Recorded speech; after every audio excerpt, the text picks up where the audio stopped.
அழகிய ராமாபுரம்ன்ற கிராமத்துல புருஷோத்தமன் ஒரு ஜமீன்தார் வாழ்ந்து வந்தார். அவரு ரொம்ப கஞ்சம். அது மட்டும் இல்லாம ஜனங்களுக்கு அதிக வட்டிக்கு பணத்தை கொடுத்து அந்த வட்டியை வசூல் பண்ற வரைக்கும் விடவே மாட்டாரு. என்ன வீரையா, கடனை திருப்பி கட்டுற உத்தேசம் இருக்கா இல்லையா? விவசாயம் பார்த்து அறுவடை பண்ணி பணம் சம்பாதிச்சு நல்லா சாப்பிட்றீங்கல்ல, அப்புறம் ஏன் வைத்த யார் நிரப்புறது? ஐயா, உங்களுக்கு தெரியாதது என்னங்கய்யா இருக்கு? இந்த வருஷம் மழையே சரியா இல்லாம தண்ணியும் இல்லாம விவசாயம் சரியா பார்க்கலங்கய்யா. வர கொஞ்சம் நெஞ்சம் வருமானம் கூட 2 வேளை சாப்பாட்டுக்கு தாங்கய்யா பத்துது. இந்த மாதிரி நிலைமையில நீங்க கடன் கட்ட சொன்னீங்கன்னா நாங்க எங்கய்யா போவோம்? வீரையா, உன்ன மாதிரி ஆளுங்க பசி தீர்றதுக்கு முன்னாடி ஐயா ஐயான்னு பின்னாடியே சுத்துவீங்க. சாப்பாடு போட்டக்கப்புறமா சாப்பாடு போட்ட கையே வெட்டுவீங்க. அறுவடை நல்லா பண்ணாதான் எனக்கு கடனை திருப்பி தருவேன்னா சொன்ன நீ? ஐயா, அப்படிலாம் பேசாதீங்க ஐயா. நான் கடனை திருப்பி தரமாட்டேன்னுலாம் சொல்லலைங்க ஐயா. நீ இப்போ பண்றத பார்த்தா அப்படிதானடா இருக்கு. கடன் வாங்குறப்போ செருப்பு தேயிற மாதிரி என் பின்னாடியே சுத்துன. கடைசியில கடனை கொடுத்தா ஏதோ என்ன ஓம் பின்னாடி அலைய வைக்கிற. ஐயா, எனக்கு இன்னும் 1 மாசம் அவகாசம் கொடுங்க ஐயா. நான் கண்டிப்பா உங்க கடன் எல்லாம் கட்டிடுறேன். இல்லைன்னா நீங்க என்ன பண்ண சொன்னாலும் பண்றேங்க ஐயா. 1 மாசம் கிடையாது, 15 நாள் தரேன். அந்த நேரத்துக்குள்ள நீ பணத்தை கொடுக்கலனா உன்னோட வயல், நீ இருக்கிற வீடு, இது எல்லாத்தையும் நான் அபகரிச்சிருவேன். இதை நீ நல்ல கவனத்துல வச்சுக்கோ. 15 நாள்னா 15 நாள் தான். இப்படி சொல்லிட்டு கோவமா அங்கிருந்து புருஷோத்தமன் கிளம்பி போயிட்டாரு. பேருக்கு தான் பெரிய மனுஷன், ஆனா நடந்துக்கிற விதம் ரொம்ப கீழ்த்தரமா இருக்கு. சொல்ற 15 நாளுக்குள்ள நான் இவரோட கடன் அடைக்கலனா என்ன நடக்கும்? இப்படி வீரையன் யோசிச்சுக்கிட்டே இருந்தான். வீரையனுக்கு பாலுன்னு ஒரு பையன் இருந்தான்.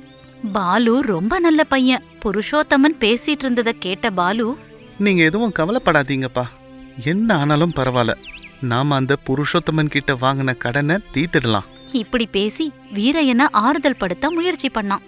அதுக்கு மறுநாள் பாலு 2 பசங்களோட விளையாடிட்டு இருக்கும்போது வழி தவறி பக்கத்துல இருந்த காட்டுக்குள்ள போயிட்டான். அப்பா, அப்பா, அம்மா, அம்மா, ஐயோ, நான் எங்கேயோ தொலைஞ்சிட்டேனே. இந்த காட்டிலேருந்து எந்த மிருகம் என்னை வந்து தாக்கும்னு தெரியலையே. எனக்கு இதுதான் கடைசி ராத்திரி போல இருக்கு. இப்படி பயந்து கத்திக்கிட்டு இருந்தான். அப்ப பாலுவுக்கு பக்கத்துல ஒரு ஆள் கத்துற சத்தம் கேட்டது. காப்பாத்துங்க, காப்பாத்துங்க, ஐயோ, இந்த பக்கத்துல யாருமே இல்லையா? என்ன கொஞ்சம் வந்து காப்பாத்துங்க. இப்படி அந்த ஆள் கத்திக்கிட்டே இருந்தான்.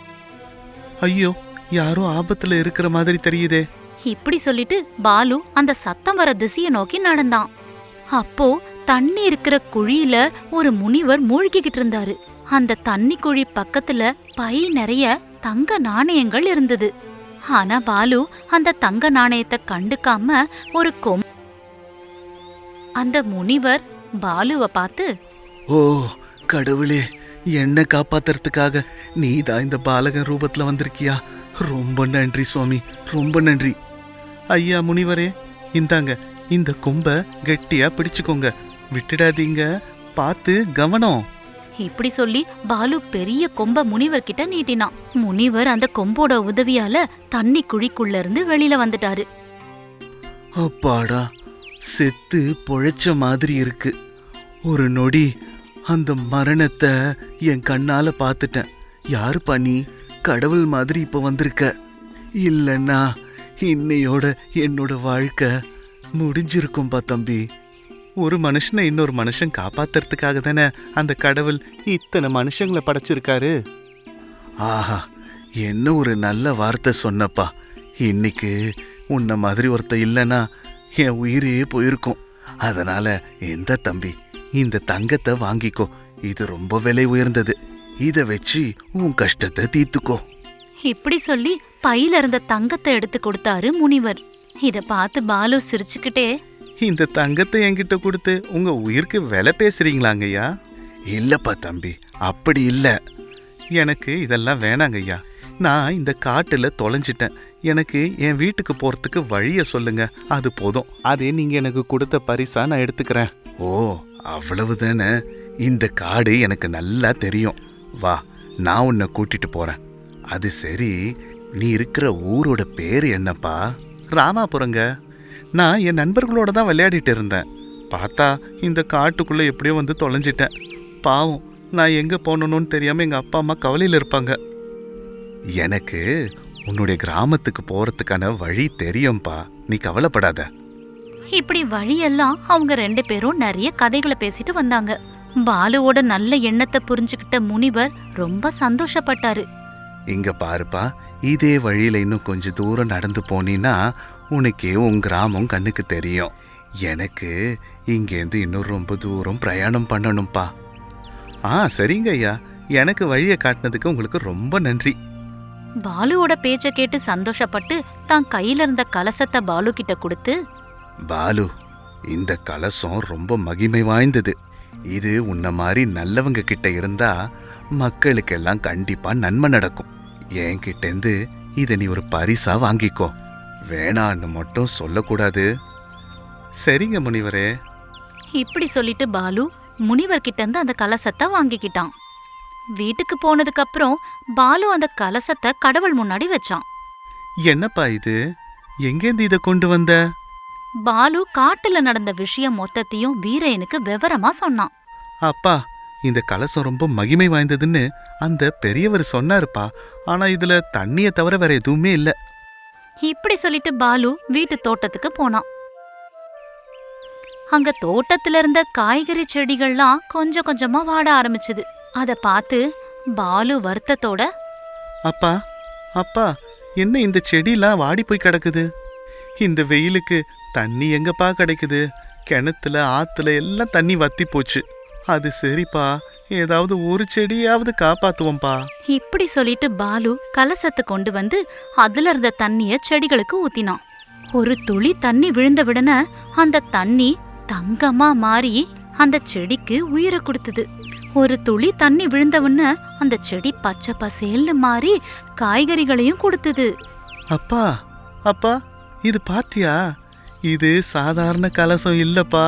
உண்மையிலேயே இது மகிமை வாய்ந்த தண்ணி தான். ஒரு சொட்டு தண்ணி ஊத்துனதும் எவ்வளவு காய்கறிகள் வந்திருக்கு பாத்தியா? நான் எல்லா செடிகளுக்கும் இந்த கலசல இருந்து தண்ணி எடுத்து ஊத்த போறேன். இப்படி சொல்லிட்டு பாலு மீதி இருந்த தண்ணியையும் செடிகளுக்கு ஊத்தினான். எல்லா செடிகளும் பச்சை பசேல்னு மாறிடுச்சு. அற்புதம்பா, அற்புதம். இதெல்லாம் எடுத்து நம்ம வித்தோம்னா நமக்கு கொஞ்சம் கஷ்டம் தீரும். அப்பா, நம்ம கடனை மட்டும் தீர்க்க கூடாதுப்பா. பாவம், இந்த ஊர் மக்கள் எல்லாம் அந்த ஜமீன்தார்கிட்ட கடனை வாங்கிட்டு அதை கட்ட முடியாம அவஸ்தைப்படுறாங்க. நான் அவங்களோட வயல்லையும் போய் தண்ணி பாய்ச்சிட்டு வரேன்ப்பா. அடடா, நல்ல யோசனை பாலு. நம்ம பிழைக்கிறது மட்டும் பத்தாது, நம்மளை சுத்தி இருக்கிறவங்களும் நல்லா பிழைக்கணும்னு நினைச்ச பாத்தியா? ரொம்ப நல்ல விஷயம். உன்கிட்ட இந்த மாதிரி ஒரு தெய்வீக குணம் இருக்கு. அதனாலதான் அந்த முனிவர் உன்னை தேர்ந்தெடுத்து இதோ இந்த மகிமையான கலசத்தை கொடுத்திருக்காரு.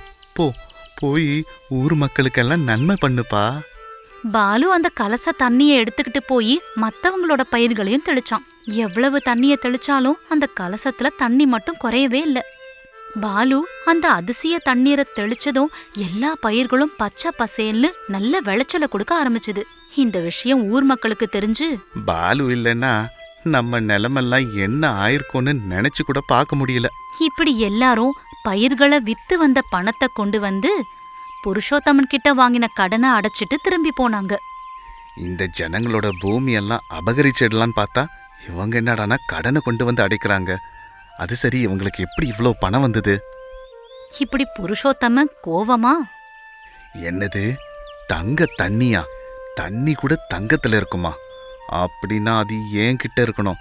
அப்படி இருந்ததுன்னா இந்த ஊர்ல மட்டும் இல்ல, இந்த மொத்த உலகத்தையே எனக்கீழே கொண்டு வந்துருவேன். இப்படி நினைச்சு புருஷோத்தமன் பாலு வீட்டுக்கு போய் அந்த அதிசய தண்ணீர் இருந்த கலசத்தை திருடிட்டு வந்துட்டான். இப்ப இந்த தங்க தண்ணியால நான் இந்த உலகத்திலேயே செல்வந்தனா மாற போறேன். இப்படி சொல்லிட்டு புருஷோத்தமன் பேராசையால அந்த கலசத்துல இருக்கிற தண்ணீரை தான் வீட்டுல தெளிச்சான். உடனே தான் வீடோட சேர்ந்து புருஷோத்தமனும் கல்லா மாறிட்டாரு. இந்த விஷயத்தை கேள்விப்பட்டு பாலுக்கு கலசத்தை கொடுத்த முனிவர் அந்த ஜமீன்தார் கிட்ட வந்து, பேராசை கொண்டவங்க, சுயநலவாதிங்க, பண பைத்தியம் உள்ளவங்க இந்த கலசத்தை தொட்டாலே போதும், அவங்க இதோ இந்த மாதிரி கருங்கல்லா மாறிடுவாங்க. இப்படி சொல்லி அந்த கலசத்தை கொண்டு வந்து மறுபடியும் பாலுக்கிட்டயே கொடுத்துட்டு கிளம்பிட்டாரு. இத பார்த்த ஊர் மக்கள், அது சாதாரண தண்ணி இல்லையா, தங்கத்துக்கு சமம். இந்த மாதிரி மகிமை வாய்ந்த தண்ணி உன்ன மாதிரி நல்லவங்க கிட்ட தான் இருக்கணும். இப்படி ஊர் மக்கள் பாலுவ பாராட்டினாங்க. இது இன்றைய கதை. இன்னொரு நல்ல கதையோட உங்களை சந்திக்கிறேன். அரசபுரம்னு ஒரு அழகான கிராமம் இருந்தது. அந்த கிராமத்தை சுத்தி ஒரு பெரிய காடு இருந்தது. அந்த ஊர் எவ்வளவு பெருசோ அதோட பெருசு அந்த காடு. பெரிய பெரிய மரங்களோட அடர்ந்த செடி கொடிகளோட பார்க்கறதுக்கே பயமா இருந்தது அந்த காடு. அந்த ஊர்ல கவிதான்னு ஒரு பொண்ணு இருந்தா. 16 வயசான கவிதா செடி வளர்க்கறதுல ரொம்ப ஆர்வமா இருந்தா. அவங்க அப்பா அம்மா இறந்தக்கப்புறமா தனக்குன்னு இருந்தது அந்த சின்ன வீடு தான். அந்த சின்ன வீடை சுத்தி இருந்த பெரிய தோட்டம் தான் அவ வாழ்க்கையே. எழுத படிக்க நல்லா வந்ததால அந்த பொண்ண அந்த ஊர் பெரியவர் சங்கர் ராமன் அந்த ஊர்ல இருக்கிற சின்ன பசங்களுக்கு சொல்லி கொடுத்து அதுக்கு தகுந்த சம்பளத்தை வாங்கிக்கோன்னு சொல்லுவாரு. கவிதானா அந்த சின்ன ஊர்ல எல்லாருக்கும் பிடிக்கும். அவங்க எல்லாருடைய அரவணைப்பால தான் பத்திரமா வளர்ந்தா கவிதா. கவிதா செடிகளை நல்லா வளர்க்கறதுலயே நேரத்தை செலுத்திட்டு இருந்தா. விதவிதமான செடிகளை நடுறது, அதுக்கு தேவையான உரங்கள் எல்லாம் போட்டு அதை வளர்த்து வந்தா. ஆனா நிறைய நேரங்கள்ல கவிதா செய்யறது பலன் கொடுக்கவே இல்லை. அதனால ஊர்ல இருந்த ஒரு சிலர் அவகிட்ட இப்படி சொன்னாங்க, கவிதா, பூச்செடிகளை வளர்க்கறது எல்லாராலையும் முடியாது. நீ உன் நேரத்தை வீணடிக்காம இருமா. ஆமா கவிதா, எதுக்கு அவ்வளவு கஷ்டப்படுற? அது அப்படியே வளர்ந்து காஞ்சு போயிடுது. உனக்கு நல்ல கைராசி இருந்ததுன்னா நீ பார்த்து பார்த்து வளர்க்கலனாலும் அது நல்லா வளரும். கவிதா அவங்க பேச்சு கேட்டு மனம் சோர்ந்து போனா. நிஜமா எனக்கு செடிங்களை வளர்க்குற திறமை இல்லையா? எல்லாரும் சொல்ற மாதிரி நான் என்னதான் செடியை வளர்த்தாலும் அது காஞ்சிதான் போகுது. இவ்வளவு பேரும் சொல்லியும் கேட்கலன்னா அது என் முட்டாள்தனம். இனிமேல் நான் அந்த வேலைக்கே போக மாட்டேன். இப்படி கவிதா மத்தவங்க சொல்றத கேட்டு தோட்டத்துக்கு போகிறதையே நிறுத்திட்டா.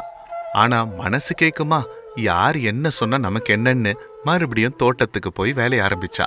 இப்படி இருக்கிறப்போ ஒரு வருஷம் ஊர்ல மழையே இல்லாம வறண்ட நிலை ஆயிடுச்சு. இதனால விவசாயமே பாதிக்கப்பட்டது.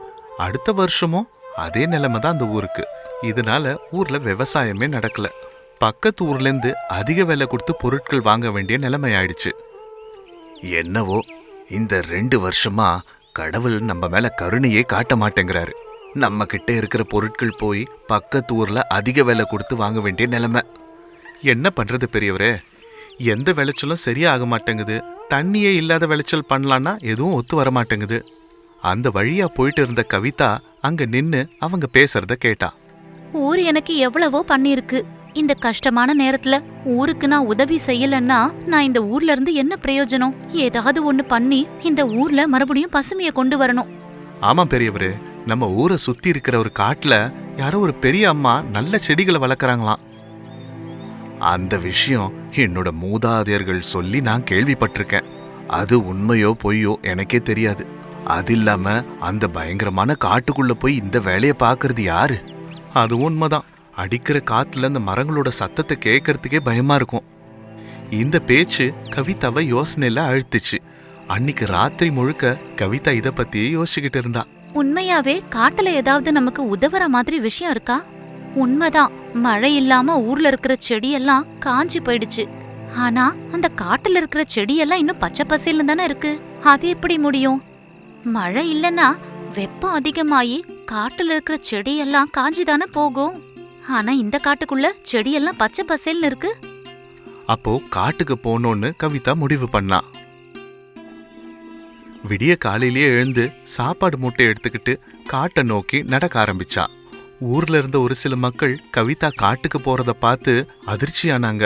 இந்த விஷயம் ஊர் முழுக்க பரவுச்சு. இந்த பக்கம் கவிதா அடர்ந்த காட்டுக்குள்ள ரொம்ப கஷ்டப்பட்டு நடந்து போயிட்டே இருந்தா. நாள் அந்த காட்டுக்குள்ள நடந்தே போனா. அங்க கவிதாக்கு எந்த ஒரு விஷயமும் தெரியல.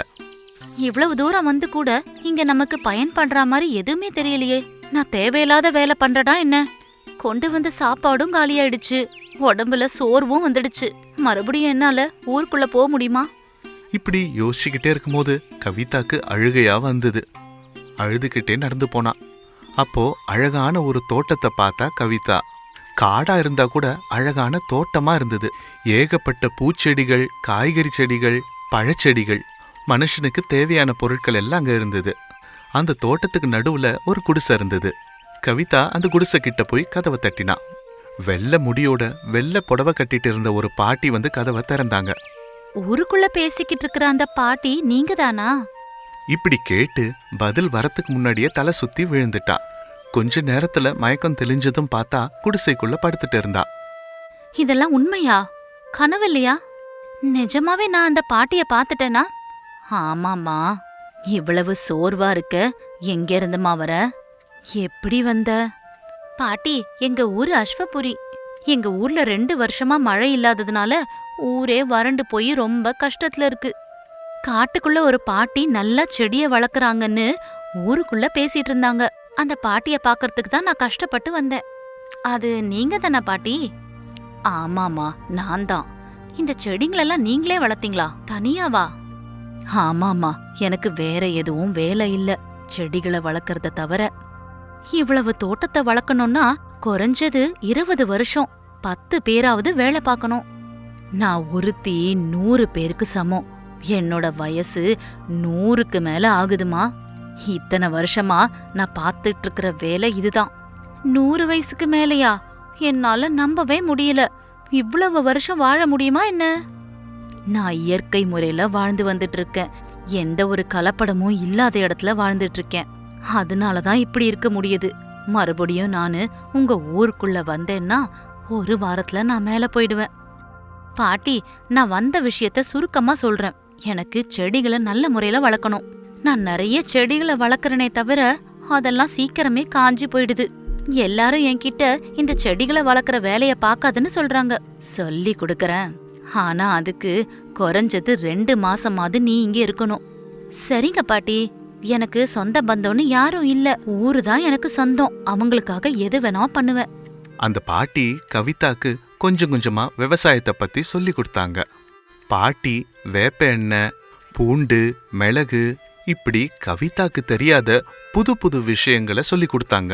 இந்த பொருட்கள்லாம் வச்சு எருவு செய்யறதும் எப்படின்னு சொல்லி கொடுத்தாங்க. அதுக்கப்புறமா மீந்த காய்கறிகள், பழங்கள், அரிசி, தண்ணி எதையுமே வீண் போக விடல. அது எல்லாத்தையும் செடிகளுக்கு எருவா போட்டாங்க. கொஞ்சமா தண்ணி செலவுல பார்த்து தண்ணிய செலவழிச்சு அந்த செடிகள் எல்லாம் அழகா வளர்த்தாங்க. இது எல்லாத்தையும் கவிதா கவனமா கத்துக்கிட்டா. 2 மாசம் இப்படியே ஓடிடுச்சு. கவிதா பாட்டிய விட்டு ஊருக்கு போக வேண்டிய சமயம் வந்தது. பாட்டி, நான் கிளம்புறேன். என்னம்மா, இந்த இடம் உனக்கு பிடிச்சிருக்கா? ரொம்ப பிடிச்சிருக்கு பாட்டி. அது சரி, நான் இதெல்லாம் உனக்கு சொல்லி கொடுத்தேன்ல, எனக்கு குருதட்சணை கொடுக்க மாட்டியா? பாட்டி, உனக்கு கொடுக்கறதுக்கு என்கிட்ட எதுவும் இல்லைன்னு உனக்கு தெரியும்ல. எனக்கு நீதாம்மா முக்கியம். நீ நினைச்ச மாதிரியே ஊருக்குள்ள போய் உன் உதவிய செய். நான் உனக்கு சொல்லி கொடுத்தத நீ ஊருக்குள்ள போய் சொல்லி கொடு. 1 வருஷம் கழிச்சு நீ திரும்பவும் இங்க வரணும், நிரந்தரமா. கவிதா ஒரு நொடி அமைதியா இருந்தா. பாட்டி அவங்களுடைய நிரந்தரமா இருந்து அந்த தோட்டத்தை பார்த்துக்கணும்னு ஆசைப்படுறாங்கன்னு தெரிஞ்சுக்கிட்டா. சரி பாட்டி, போயிட்டு வரேன். ஸ்வர்க்கத்துல இருக்கிறதுக்கு யாருக்கு தான் பிடிக்காது? சரிம்மா, போய் உன் கடமையெல்லாம் முடிச்சிட்டு திரும்பவும் வாமா. கவிதா மறுபடியும் வந்த மாதிரியே காட்டுக்குள்ள நடந்து ஊருக்கு போய் சேர்ந்தா. கவிதா இந்நேரம் இறந்திருக்கணும்னு நினைச்ச ஊர்க்காரங்கள்லாம் அவளை பார்த்து பயந்து போனாங்க. கவிதா, நீ உயிரோட தான் இருக்கியா? காட்டுக்குள்ள போய் வந்துட்டியா? கவிதா, நீ திரும்ப வரமாட்டேன்னு எல்லாரும் நினைச்சாங்க. அப்படி எங்க தான் போன? நானு காட்டுக்குள்ள செடிகளை வளர்க்குற பாட்டிய பார்த்தேன் பெரியமா. அவங்க கிட்ட இருந்து நிறைய கத்துக்கிட்டேன், நம்ம ஊருக்கு உதவி செய்யணும்னு. கவிதா, மறுபடியும் செடிகளை வளர்க்க போறேன்னு சொல்றியா? ஆமா அத்த. இங்க பாருமா, நீ பிறந்ததுலேருந்து உன்னை பாக்குறோம். தோல்விய கூடவே வச்சுக்கிட்டு சுத்திக்கிட்டு இருக்க. எவ்வளவு தடவை முயற்சி செஞ்சாலும் ஒரு காயாவது காய்க்க வைக்க முடிஞ்சுதா? இப்ப ஊருக்கு உதவி பண்ண போறேன்னு பெரிய பெரிய பேச்செல்லாம் பேசுற. நீ உயிரோட எப்படியோ திரும்பி வந்துட்ட, அதுவே சந்தோஷம். இப்படி கவிதா மனசு உடையற மாதிரி பேசினாங்க. கவிதா ஊர் பெரியவர் சங்கர் நாராயணன் கிட்ட போனா. சங்கர் நாராயணனும் கவிதாவை பார்த்து அதிர்ச்சியானாரு. அம்மா கவிதா, நீ நல்லா இருக்கியா? ஆமா மாமா, நான் காட்டுக்குள்ள பாட்டிய பார்த்தேன். இப்படி கவிதா அங்க நடந்தது எல்லாத்தையும் சொன்னான். சங்கர் நாராயணனுக்கும் கவிதா சொல்றது எதையுமே நம்புற மாதிரி இல்ல. ஆனா அவளை கஷ்டப்படுத்த வேணான்னு அவரு எதுவுமே சொல்லல. மாமா, நான் கத்துக்கிட்டதெல்லாம் நடைமுறைக்கு கொண்டு வர போறேன். அப்பவாவது நீங்க என்ன நம்புவீங்க. எனக்கு ஒரு காலி நிலத்தை கொடுங்க. காலி நிலம் ஒன்னு என்னம்மா, ஊர் முழுக்க எல்லா நிலமும் காலியாத்தான் இருக்கு. உனக்கு எங்க வேணுமோ அதை பயன்படுத்திக்கோ. கவிதா தனியாளா தன்னோட வேலைய ஆரம்பிச்சா. ராத்திரி பகல்னு பார்க்காம கஷ்டப்பட்டு ஒரு காஞ்ச நிலத்தை உழுது எடுத்தா. விதவிதமான உரங்கள் கலந்த தண்ணிய காஞ்ச நிலத்து மேல ஊத்த ஆரம்பிச்சா. நிலம் நல்ல ஈரப்பதமா இருக்கிறப்போ விதைகளை தூவினா. சின்ன பொண்ணு பாவம் ஏதோ ஊருக்காக கஷ்டப்படுறான்னு பரிதாபப்பட்டு ஒரு சில ஊர் மக்கள் அவளுக்கு உதவி செய்யவும் ஆரம்பிச்சாங்க. எல்லார் சொன்ன பேச்சையும் தப்புன்னு மாத்தி கவிதா 2 மாசத்துல வளர வேண்டிய பயிர்களை ஒரே மாசத்துல வளர்த்து காட்டினா. இதனால கவிதா மேல எல்லாருக்கும் நம்பிக்கை வந்தது. ஒரு சில நாட்கள்லயே விவசாயத்தை அறுவடை செஞ்சா கவிதா. அந்த ஊர்ல மட்டும் இல்ல, சுத்தி இருந்த ஊர்ல கூட கவிதா பேர் பிரபலமாயிடுச்சு. எங்கெங்கேந்தோ விவசாயிகள் கவிதா கிட்ட வித்தைய கத்துக்க வந்தாங்க. கவிதாவும் பாட்டி சொல்லி கொடுத்த எல்லா பாடத்தையும் எல்லாருக்கும் சொல்லி கொடுத்து நன்மை செஞ்சா.